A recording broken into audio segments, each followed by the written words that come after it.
Hello. டே airport வந்துட்ட வரையாடா? வர அங்கேயே வெயிட் பண்ணு. ஏர்போர்ட் வெளியே நம்ம வேறு இந்த ட்ரெஸ்ஸில் இருக்கோம், என்ன நினைப்பாங்கன்னு தெரில. டே என்னடா இந்த ட்ரெஸ்ல இருக்க? பைக் இல்லையா? நீ பெரிய பணக்காரன் நினச்சி தான் லவ் பண்ண. பணத்தை பார்த்து தான் லவ் பண்ணியாடி, மனசை பார்க்கலையா? நீ எனக்கு தேவையே இல்லை, போடி. நீ என்ன சொல்றது? நானே சொல்றேன், போடா.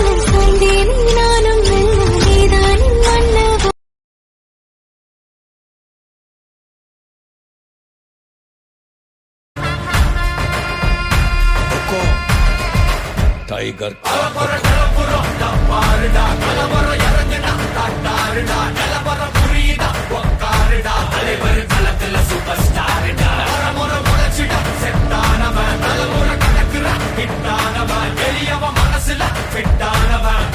ஜெயிச்சிட உரித்தானவன்.